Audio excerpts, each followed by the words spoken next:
Alright, good morning everyone. We are starting a topic of hypertrophic obstructive cardiomyopathy. So, the unexpected tragedy, teenager collapse during dancing with friends, all these are, it can be the reason hypertrophic obstructive cardiomyopathy or HOCM. So, coming to how do we define HOCM? This is a myocardial disease characterized by asymmetric hypertrophy of interventricular septum, and there will be microscopic evidence of myocardial fiber disarray. There will be variable dynamic obstruction, which is usually due to subaortic obstruction, or it can be associated with SAM or abnormal AML. Coming to what is the background? What is the background of HOCM? As we know, it is autosomal dominant, and all these issues happen because of beta myosin heavy chain. What exactly happened? Because of increased intracellular calcium, there will be hypertrophy of the muscle, and as we know, HOCM is the leading cause of sudden death in pre-adolescents and adolescents person. Coming to variants of HOCM, there are 4 variants of HOCM. That is, it all depends upon the hypertrophy of the septum. So, first is symmetric hypertrophy, as we can see in the figure, that is symmetric or concentric hypertrophy. In the second picture, we can see clearly that is apical hypertrophy. In the third picture, we can see there is asymmetric septal hypertrophy with obstruction, and fourth picture is showing asymmetric hypertrophy without obstruction.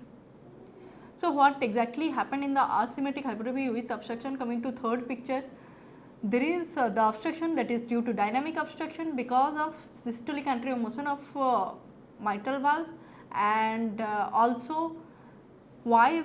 Because of dynamic obstruction, and also it is associated with MR. So, what exactly happened in the LV cavity in HOCM? In subaortic obstruction, the LV cavity will be small.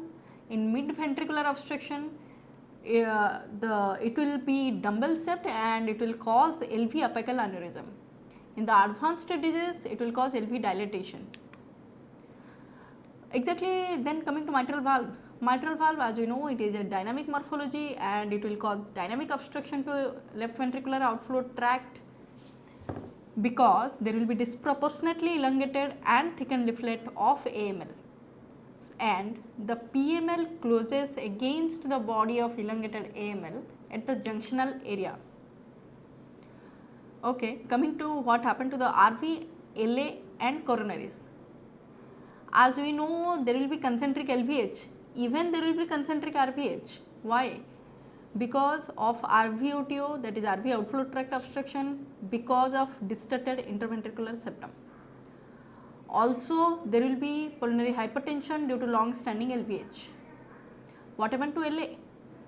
LA will be dilated and thickened, and because of, as we know, because of SAM, there will be MR, and because of that LA also dilated and thickened. Coming to coronaries. Coronary, as we know, there will be prominent muscular bridging because of total systolic occlusion. There will be wall thickening and luminal narrowing of the septal branch. Coming to what is the pathophysiology? What is the pathophysiology of HOCM? There are 4 processes which will happen in HOCM, that is left ventricular outflow tract obstruction, diastolic dysfunction, myocardial ischemia and mitral regurgitation. So, these 4 process. So, exactly as we have discussed, that is diastolic dysfunction. Diastolic dysfunction, why? Because it is due to prolongation of isovolumetric relaxation and increased LV filling pressure. It leads to diastolic dysfunction, and also there will be poor compliance because of increased LV end diastolic pressure and LV end diastolic volume, which will cause endocardial ischemia. Coming to mitral regurgitation or SAM. What is SAM? Again, systolic anterior motion of leaflet. Why? This is again physics because of Bernoulli effect. What is Bernoulli effect? There will be dynamic pressure gradient across the LV outflow tract. Because of this, there will be mid systolic intraventricular obstruction, and the SAM, the septal contact, it will increase if there will be increased afterload or there will be increased contractility. So, in SAM, the classical feature of HOCM, that is at systole. At systole, what happened exactly? The PML, the posterior mitral leaflet, it closes against the mid part of anteromitral leaflet. Because of that, and as we know, there is the gradient across the LV outflow tract is high, so which will cause Venturi effect on AML. So, there will be free edge of the anterior leaflet, it angulate towards the aortic valve, which will cause dynamic obstruction of the LV outflow tract and also mitral regurgitation. So, what is the result of SAM now? There will be severe MR and the patient, the symptoms of dyspnea, orthopnea, all these things can happen. The electrical disturbance in HOCM, 30 to 50% of HOCM patient will have paroxysmal supraventricular tachycardia and they will present as shortness breath and syncope. 15 to 20% of people will present with atrial fibrillation, 25% in non-sustained ventricular tachycardia and other are sustained VT. The symptoms again, the symptom will be dizziness, dyspnea, orthopnea and nocturnal dyspnea. Some patient will come with complaint of angina and exertional chest pain, syncope, palpitation and sudden cardiac death in 6% children. So, what is the physical sign? What we will get in the auscultatory finding? The S1 and S2 will be normal, S3 gallop we can find and we can get double apical impulse. Why double apical impulse? Because of forceful left atrial contraction against non-compliant ventricle. The murmur we can get, that is systolic ejection murmur, that is crescendo decrescendo type, which will reduce to suprasternal notch, and we can get murmur of mitral regurgitation, that is hollow systolic murmur, which you know that is best heard at apex and axilla. So, coming to what we will get in ECG. In ECG, we will get the deep narrow Q wave, that is dagger like wave. Also, we can get P mitrally, patient will have atrial fibrillation or supraventricular tachycardia as a complication. We can diagnose from ECG. So, coming to disease progression, how the disease will progress right now. In this, the patient of HOCM mostly they will be stable and the profile in prognosis for HOCM, they will develop sudden death, atrial fibrillation or end stage. So, why the patient will present as sudden cardiac death? They are presenting mostly young adults less than 30 to 35 years presented with sudden cardiac death because of primary VF or VT. Why? They tend to die during just following vigorous activity and this can be the first clinical manifestation. The most common cause of sudden cardiac death among young competitive athletes is hypertrophic cardiomyopathy again. What is the risk factor? Risk factor, family history, as we know this is autosomal dominant, this is the major risk factor, family history or spontaneous sustained ventricular tachycardia. The minor risk are, as we know, left ventricular wall thickness more than 30 mm, abnormal blood pressure, left ventricular outflow obstruction.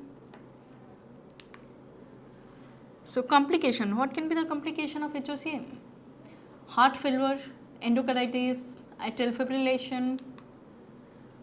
Okay, so coming to treatment, what is the goal of our treatment? The goal of our treatment are to decrease the ventricular contractility, increase ventricular volume, increase compliance and decrease the gradient across the left ventricular outflow tract. So, there are some 3 to 4 broad line treatment, that is medical therapy, device therapy, surgical alcohol septal ablation and transplantation. Coming to what is the medical therapy, what is the goal again? The goal is again I am repeating, that is decrease exercise induced gradient, decrease oxygen demand and prolong diastolic filling period. So, the treatment is again beta blocker. beta blocker, verapamil and disopyramide. If maximum dose you have given beta blocker but no symptom relief, you can go for pacing ablation myectomy. So coming to how beta blocker work. Beta blocker work again by decreasing pressure gradient across the left ventricular outflow tract, which will cause decreased heart rate, decreased contractility. The contraindication of HOCM are we should not give inotropic, sympathomimetic and digitalis. Digitalis we should not give in HOCM except the patient with uncontrolled AF, or we can nitrate also we can give in coronary artery disease patient. The coming to surgical management, the only management that is which are described are septal myectomy through transaortic approach or left ventriculotomy approach, extended septal myectomy, myectomy with plication of anteromitral leaflet, modified Kono operation and mitral valve replacement. So coming to surgical septal myectomy, in patient, so what is the indication of surgery again? In the patient who are symptomatic despite of maximal medical therapy with SAM, that is systolic anteromotion leaflet of mitral valve, septal thickness if it is more than 18 mm, resting gradient more than 50, provoked gradient more than 50 and electrical disturbance like atrial fibrillation, ventricular tachycardia, high risk of sudden death. Asymptomatic patient if gradient more than 100 mm Fg is the indication of surgical septal myectomy. So coming to the surgical procedure, that is through transaortic approach, as we have described. We know we will go through median sternotomy, we will establish the CPB, transverse aortotomy we will do. So we will retract the aortic cusp, right aortic cusp, and the first incision will give below the right coronary cusp, which is parallel to left ventricular outflow tract, and second parallel incision will give towards the left side and will careful about the mitral valve at the same time. We will depend the incision and we will go towards the left ventricular apex. Two parallel vertical incision will connect by a transverse incision. So that rectangular piece of the septum we can excise. So patient with left anterolateral free wall hypertrophy, we have to give the third incision, that is below the commissure between the left and right coronary cusp and directed towards the base of the anterolateral papillary muscle. So this is the diagram which is showing transaortic approach.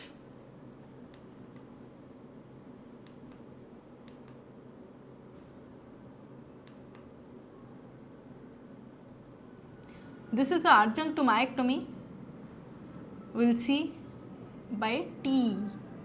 So after myectomy what we will see on T? The thickness of the septum, the adequacy of myectomy, the MR was corrected or not, what is the gradient. If residual gradient is still more than 10 to 15 mm of mercury, then additional muscle resection is needed.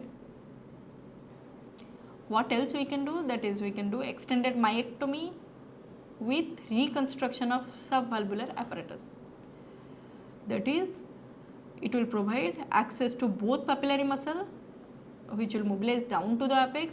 All hypertrophied portion of muscle trabeculae we can resect, and the malposition mobilized papillary muscle, it will permit the mitral leaflet to deflect from the LVOT during systole. So this is the myectomy with plication of AML. Next we can do anterior leaflet extension. Final mitral valve replacement.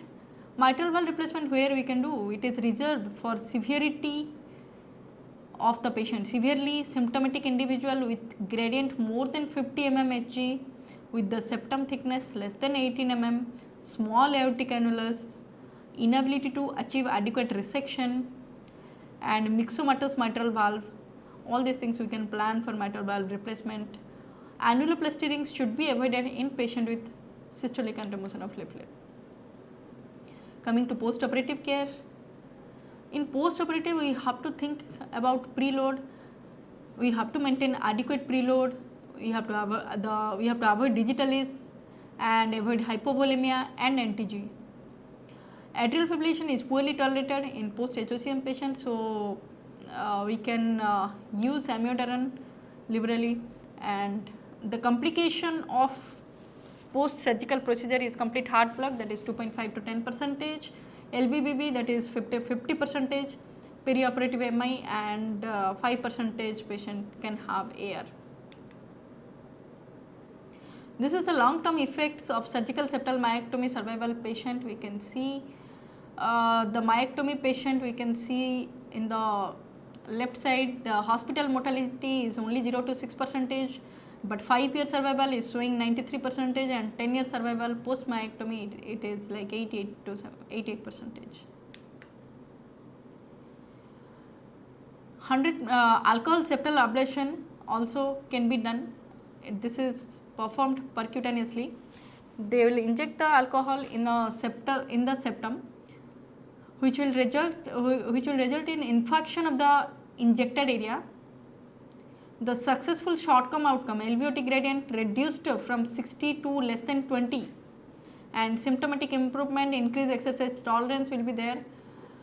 The complication, complete heart block, again large myocardial infarction. Dual chamber pacing also, it has some benefit in HOCM patient, that is if we will pace both RV apex.